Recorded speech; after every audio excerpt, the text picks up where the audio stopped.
Hello friends, so today I am teaching you the derivations of chapter 2 atomic structure. So chapter 2 में हमारे पास 4 derivations हैं. सबसे पहली है रेडियस, फिर है हमारे पास एनर्जी और फ्रिक्वेंसी और वेव. तो एक एक करके हम लोग डेरिवेशंस को देखेंगे. सबसे पहले जो फर्स्ट डेरिवेशन हम देखेंगे रेडियस के लिए. Derivation of radius of nth orbit. इसके लिए nth ऑर्बिट मीन्स मतलब कोई भी ऑर्बिट हो, कोई सा भी ऑर्बिट हो, उसमें जैसे कि डायग्राम है, हम देखते हैं इसको. ये इलेक्ट्रॉन है, ई माइनस से हम इसको शो करते हैं. इलेक्ट्रॉन रिवॉल्व कर रहा है nth ऑर्बिट पे. ठीक है, एक रेडियस बन रहा है यहाँ पे. ठीक है, सो इसको हमने आर से शो किया. हम न्यूक्लियस को जेड ई से रिप्रेजेंट कर रहे हैं यहाँ पर, और पॉजिटिव चार्ज है.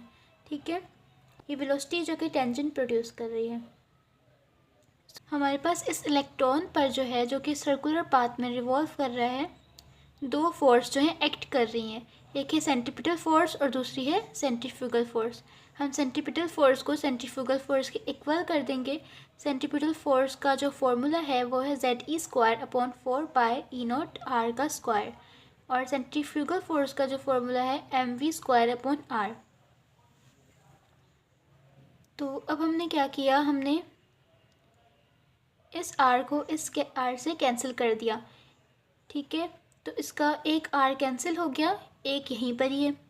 हमने इसको एस लिख दिया और फिर एम वी स्क्वायर लिख दिया. ये इक्वेशन 1 बन गई.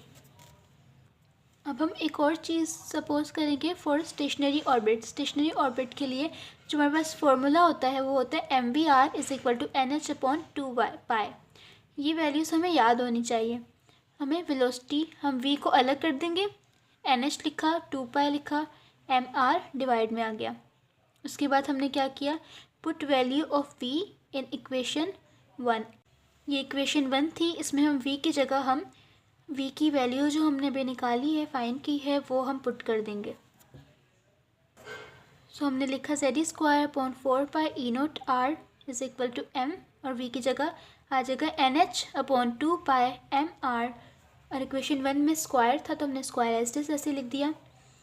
अब हम इंडिविजुअली स्क्वायर सब पे लगा देंगे.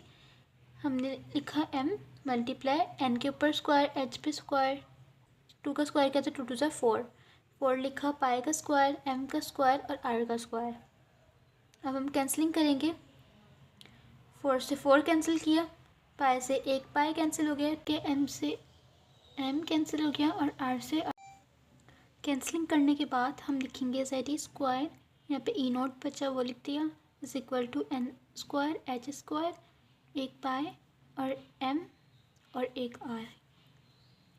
अब हम इसको जेड ई स्क्वायर लिखा, ये डिवाइड में इसको मल्टीप्लाई में ले जाएंगे, और एन स्क्वायर एच स्क्वायर लिखा, ये डिवाइड में इसको यहाँ मल्टीप्लाई में ले जाएंगे. उसके बाद हमें रेडियस चाहिए, आर को हम एक साइड पे कर देंगे, एन स्क्वायर एच स्क्वायर ई नोट अपॉन जेड स्क्वायर, और पाई नीचे डिवाइड में आ जाएगा. अब हम इनको अलग करेंगे, एन स्क्वायर और जेड को अलग कर दिया, और बाकी एच स्क्वायर ई naught upon E square M और पाई को अलग कर दिया. अब हमने क्या किया, r is equal to n square upon z लिखा, और यहाँ पे जो जितनी वैल्यू थी उसको हमने ए नोट से रिप्लेस कर दिया. Where Bohr radius, a naught को हम बोर रेडियस से रिप्रेजेंट करते हैं. ए नोट जो है हमारे पास इक्वल टू है एच स्क्वायर ई naught upon E square M पाई. हमने इसकी जगह ए नोट को रिप्लेस कर दिया है.